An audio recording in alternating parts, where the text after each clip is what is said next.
So in the earlier case, we want to do the earlier case. What we want is to extract the private information from the fund manager's narratives. And then in this case, we are not tracking the private information. We want to track how fund managers assess the risk of their investment. So this is a different objective, right? The first one is, as a fund manager, I discuss something and use large language model trying to track whether the discussion has private information of the companies, potential investee companies. But now, it's a different story.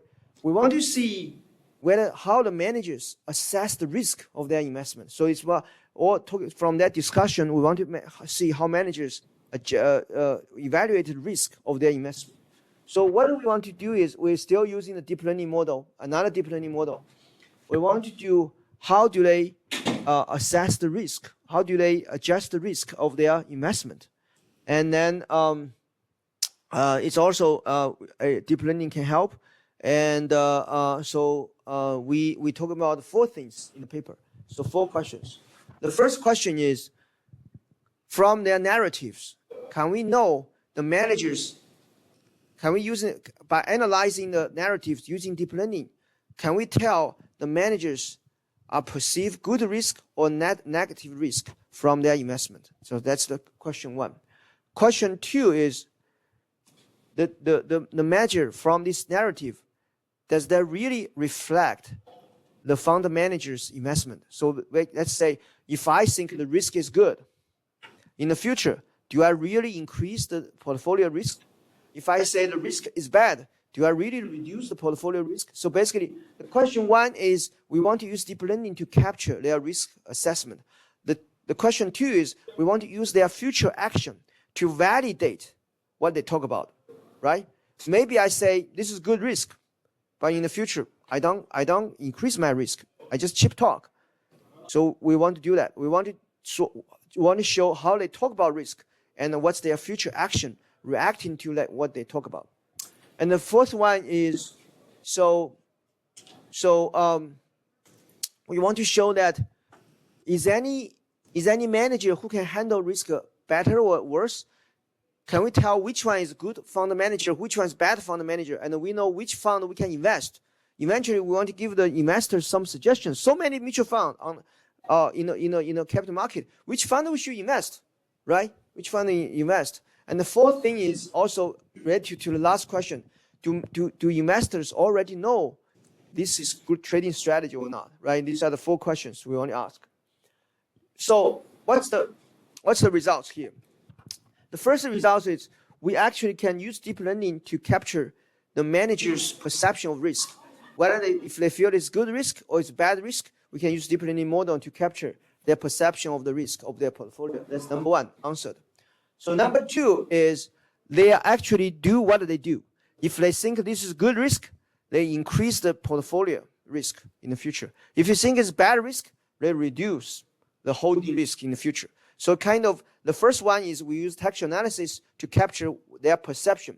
The number 2 is we validate the statement about their risk. It's reflected in their actually investment actions. That's the number 2. So number 3 is we want to show that what kind of manager making money, what kind of manager doesn't make money. This is very interesting. It's very interesting. What we found is the managers, mutual fund managers, who perceive good risk, they are mediocres. They don't make money. But the managers who actually always can capture the downside risk, the managers always worry about downside risk. These are the managers deliver superior performance. I don't know if you guys play Texas Hold'em or not. If you guys play Texas Hold'em, you can know that the best player, even they have very good hand on hands, they are not just confident. Okay, I'm the best hand. No, they still calculate is the opponent will beat me. Even if it's second best hand, they will worry about the best hand maybe beats them. So the idea here is if the person has kind of downside risk consciousness, normally this person are very cautious and know how to manage risk, and this kind of person can deliver superior performance. So these are the stuff we found. So basically, So basically, the idea here is if I'm a mutual fund manager, I say, oh, the risk is good, we're going to take it, blah, blah, blah.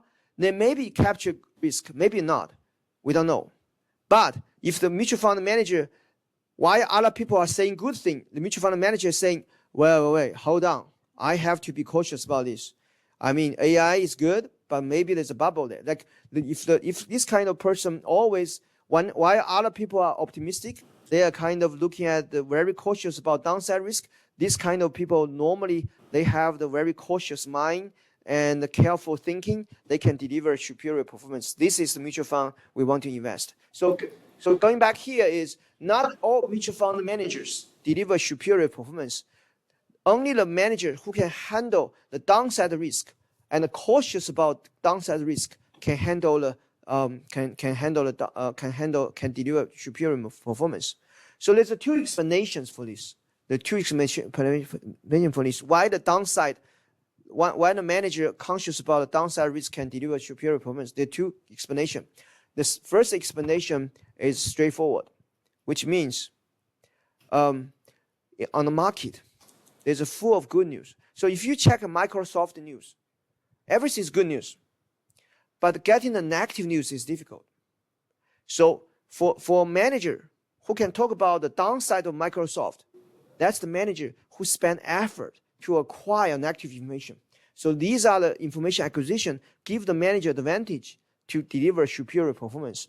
So the point is you can find the positive news about Microsoft all over the place.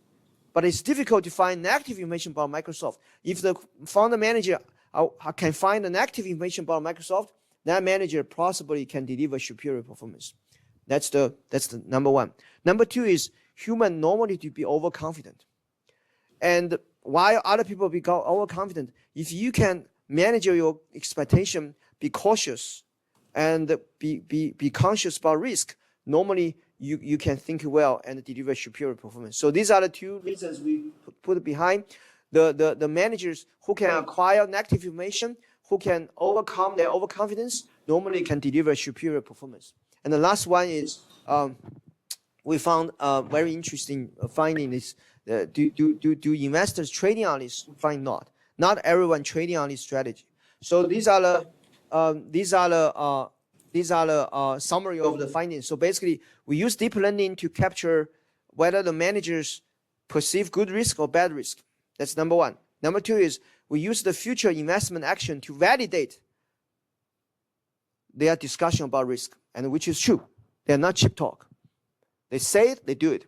And we found the manager who can manage a downside risk deliver superior performance. While the manager always think good news, positive, they don't. And then we found not everyone trading on this.